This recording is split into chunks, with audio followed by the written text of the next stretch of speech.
So on to today's topic, Maine and China. What are the opportunities for attracting investment dollars to Maine from China? We know that for the economy to be successful, it's not just about circulating our own dollars within Maine, but bringing in outside investors and also exporting more goods. So as usual, we have an amazing panel of experts. We always bring the right people in the room to have the conversation. I personally am fascinated to learn more about medical tourism and what opportunity that lies ahead for us here in Maine. So I will turn it over to Carol Colts, the Press Herald business editor, to introduce our panel. And thank you again for coming.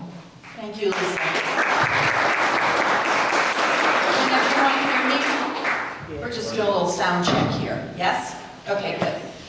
Thank you, Lisa. We came upon this subject in sort of a, I don't know, I guess a circuitous way.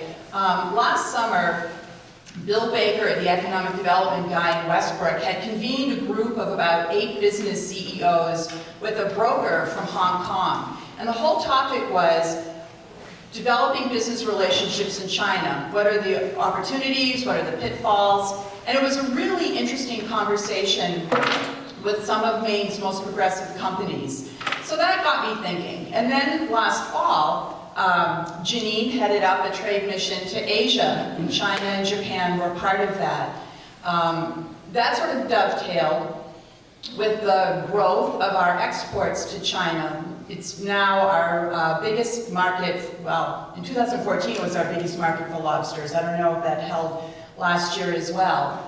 But they also are purchasing semiconductors made here and other goods and products. It's a country of 1.4 billion people with a rising middle class. And so there's all sorts of market opportunities, I think, for Maine manufacturers and for Maine service providers. On top of all of that, my good friend Roland Miller has been doing very interesting work in Auburn. That's the location for a medical tourism project that I think has really captured the imagination of a lot of people. They are proposing to rehab what used to be a shoe shop in Auburn into a medical rehabilitation facility, and as a place for foreign nationals to come and rehab after getting medical care at Central Maine Medical Center. It's a $40 million project, and it's already underway. And I think that that is just one of the most interesting projects to have come up in Maine in quite a long time. So Roland is here. Roland was the economic development director in Auburn for 35 years. I used to darken his doorway at least once a week when I worked at the Sun Journal. And although he's retired from that position within the city, he's still the point person for that project. So he's going to be talking about that. To his left is John Endicott. So by day, John is a commercial loan officer at the Finance Authority of Maine. But he has been asked to launch something called the EB-5 visa program for Maine. This is a federal designation, and at the risk of grossly oversimplifying, basically it's an expedited process for citizenship by foreign nationals who are willing to invest $500,000 or more in an economic development project. So states like Vermont have been really successful in attracting millions of dollars of investment. Their whole ski industry is supported by EB-5 investments from foreign nationals who have received green cards in exchange for investing in their, in that particular industry. So to John's left, we have Janine Carey, who is the head of the Maine International Trade Center. As I mentioned, there was a trade mission to Asia last fall, and MITSI saw so much opportunity in China, they have opened an office in Shanghai. That's only the second global office that the Maine International Trade Center has opened. So we're interested to hear about why. What are the opportunities there that would form that kind of, to take advantage of that opportunity. And finally, at the end, we have Suzanne Fox. Suzanne has been running her own consultancy to help develop relationships in China for more than 30 years.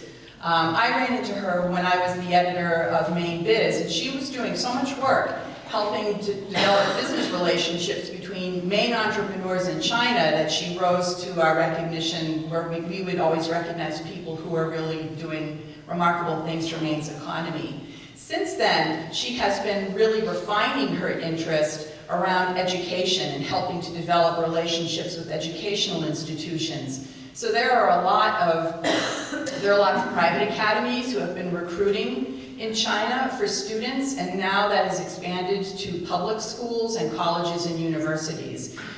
What we really invited Suzanne here for, though, is to give us her perspective on the landscape in China and what's happening with that economy, and does that create more opportunities for Maine, or is that going to be a drag on our ability to develop economic opportunities? So we're talking about China, but we're also talking on a greater scale about foreign investment. So we'll start with China, but don't feel like you have to stick with that.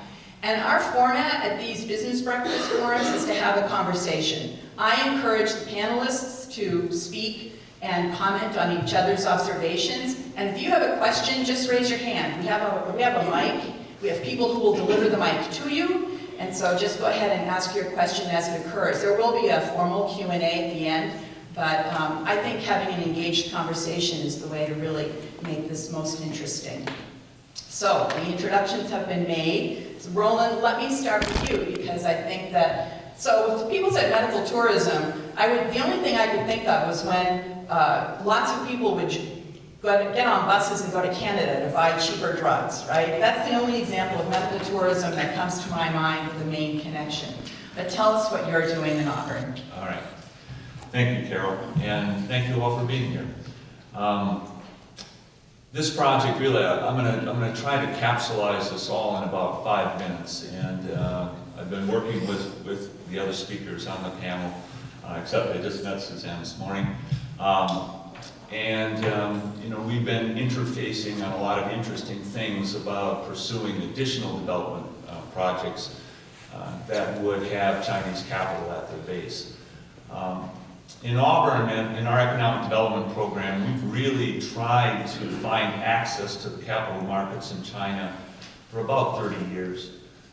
We knew positive balance of trade, like Carol mentioned, the rapid growth of the middle class, the accumulation of wealth in the middle class, and other investment scenarios that we who work in economic development, trade, especially victories when we have them, with each other, and what those elements were.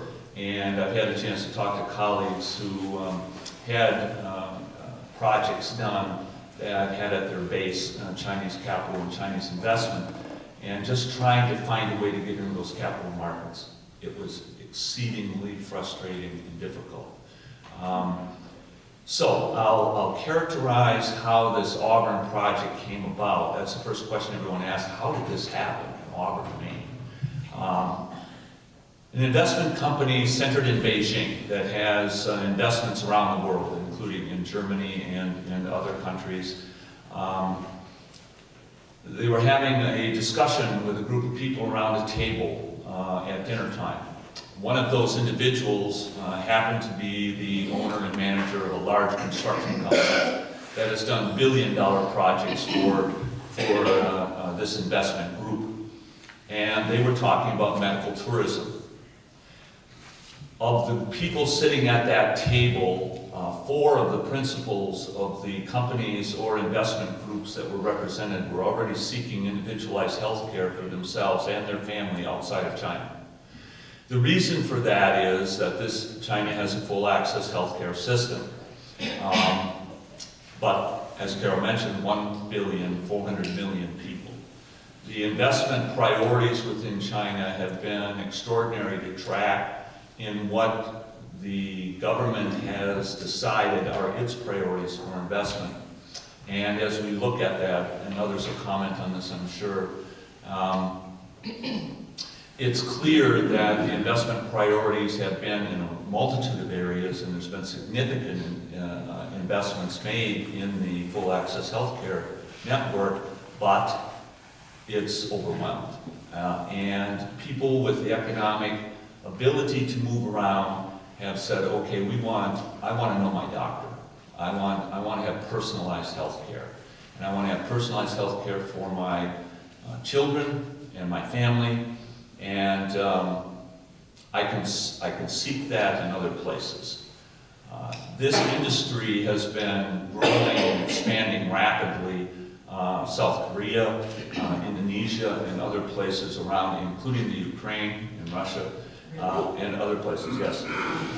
So, as a matter of fact, the chairwoman of the investment company that I've been working with actually goes to Ukraine for her health care. Really? And so, the individualized healthcare network, they're sitting around and having dinner, and they said, well, we've never invested in the United States. We really don't know how to access the United States. We're not totally familiar with the regulatory regime in the United States that we have to develop our project under. How are we going to navigate these waters? How are we going to find a way? And as I said, sitting at that table was the owner of this construction company who says, well, my sister lives in Lewiston, Maine. And she's lived there for 27 years. She teaches in the Asian Studies program at Bates College. She's raised her family there, and she loves living there. And then he went on to say, and 18 years ago, I was diagnosed with cancer. And I was looking for options on treatment. And I decided to access the healthcare network in Maine, and I had a successful outcome. And I'm cancer-free after 18 years. And so I can personally attest that they have a wonderful hospital network and first-class physicians there. That spurred interest. An advanced team came to Maine, stopped in a couple other places around the country that they had heard about. And subsequently, I received a phone call in really the fall of 2014. It was a real estate person who had a personal contact with a professor from Bates College. She was actually learning Mandarin from Li Ping Miao. Li Ping Miao is her name. And so they had a personal relationship. Li Ping's brother talked to her, said, Barbara, how would I find out about what's available in Lewiston and Auburn? Barbara Trafton had served in the legislature, had been a very active citizen, had run campaigns. I've worked on numerous committees over the years with her. And she said, I'm going to call Roland Miller. I bet there's something here that would meet their needs. There were actually 2 sites identified, one in Lewiston and one in Auburn. A delegation was flown to Maine from Beijing after the properties had been identified, and a lot of film had been taken and sent over to Beijing for review, a lot of statistical information. And they came back and said, we're interested. And the chairwoman of the investment company and a couple of advisors of hers flew to Maine and sat down, met with me, toured the potential facilities, and most importantly, met with the representatives of Central Maine Medical Center. Now, I've been engaged with Central Maine Medical Center and their development in the Central Maine area for a long time, and so I had been in contact with them after the first initial discussion to see if there was any interest in interfacing with a group from China that would wish to develop a medical tourism facility here in Maine. I met with an extremely receptive group. The CEO, who just announced his retirement, Peter Chalk from Central Maine Medical Center, his chief of professional services, Dr. Richard Goldstein, and others of their top management team met with me. We went over the description of the project. They expressed a keen interest in being engaged in this process and wanted to capitalize on the relationship that they had already developed with Mass General. They'd been doing a 5-year clinical exchange with Mass General, And we're just about ready to announce the formalization of that into a direct interface, both with physicians, medical services, consultation, and everything else. Mass General, as you know, has an international reputation as one of the best facilities in the world. And so that was another thing that we could market in China. Long story short is, they went yes. The medical center group was interviewed extensively by numerous people. Physicians were flowing over, other things were happening, and all of the ingredients were put in place. We met, of course, with Janine, John, the governor, and George Gervais, Commissioner for Community and Economic Development, and we had all of the parties engaged in this process. We wanted to make sure that the delegations that were brought over from Beijing knew that they were welcome, that their investment was sought after, and that we were going to work as a team with them. There's a number of elements to this project that are unique to a medical tourism type of project, but I've already talked probably beyond my time. So I'll just let it sit there to give you a status report where it is today. All the properties have been purchased. They are engaged with architectural firms now in doing additional due diligence. Basically, they'll be creating a domicile unit, which will be totally contained. There will be food service, everything that you would expect out of a five-star type of hotel. Remember, the people that are traveling have traveled the world. They travel first class. So they want to develop a first-class facility. If a person will access the healthcare network, and let's say you have to have a surgical procedure done here, they would go to this facility then for the recovery period. And there would be an interface for nursing care between the hospital and this group to deliver that nursing care directly to the patient within the facility. So food, we'll be bringing a level of Chinese food to Maine maybe we haven't seen before as one of the side benefits. But most importantly, the things that Janine and John are going to talk about, I think for our long-term future, are really critical to Maine. If we can create a barrier-free avenue of investment to Maine, we have access to capital that could be a tremendous asset to our growth and to our business development. So with that, I'll wait for questions and let the others speak. Thank you. Okay, why don't we toss it then to John? Because one of those critical components is the development of an EB-5 program. Is that right? Right. Yeah, as a banker, and a banker for the state, I work for the Finance Authority of Maine. Working on this EB-5 project has really been an exciting and rewarding thing to be working on. And it's really important to continue to develop it. Basically, as Carol explained, EB-5, for those of you who don't know what it is, it's a government program. It's sponsored by the USCIS, which is the replacement to the INS that used to exist a while ago.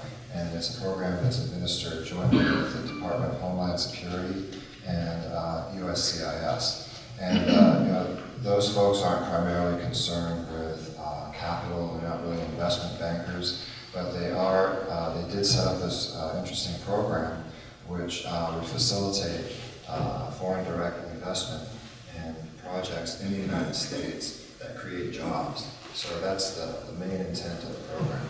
So about 20 years ago, the program was started, and it was just a simple requirement: bring $1 million, create 10 jobs, you get an expedited path to your green card.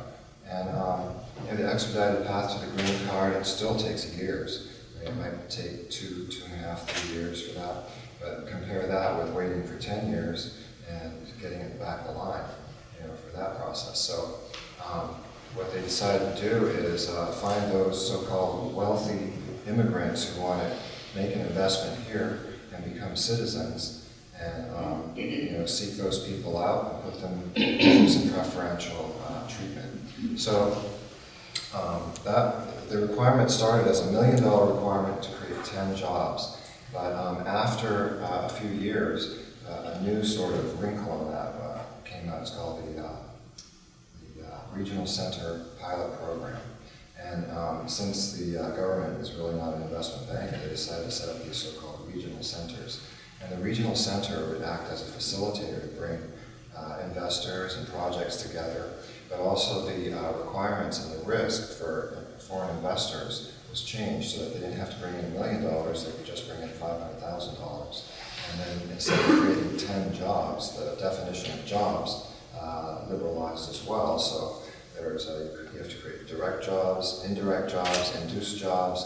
All these jobs add up to 10 jobs, at least 10 jobs, and then you meet those basic requirements as an investor.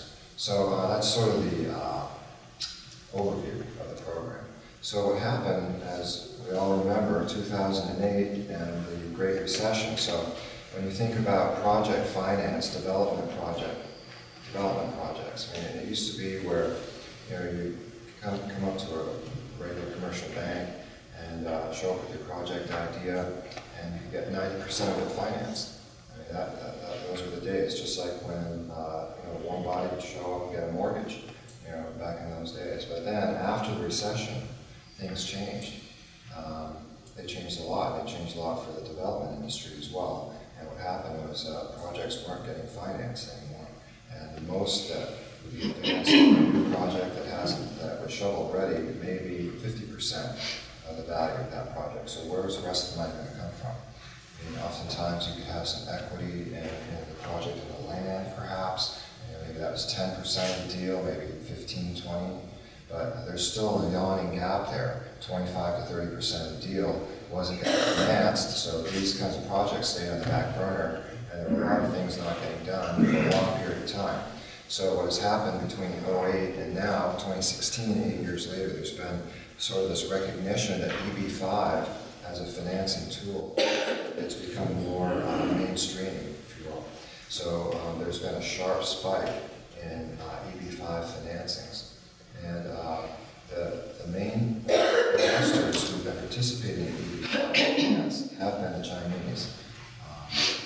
They've been probably 80% of all the deals since 2008. You mean national? Chinese investors have been about 80% of EB5 investments nationally? Yeah, in the United Wow. States. Okay. Yeah. So Chinese nationals investing, in the United States. But how much of that money has come to the state of Maine?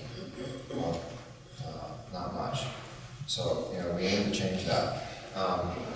About 4 years ago, the legislature directed Finance Authority Maine and the Maine Center, Chinese Organization, and DECD to work with the public sector in Maine to try to figure out how to bring EB5 finance to the state of Maine.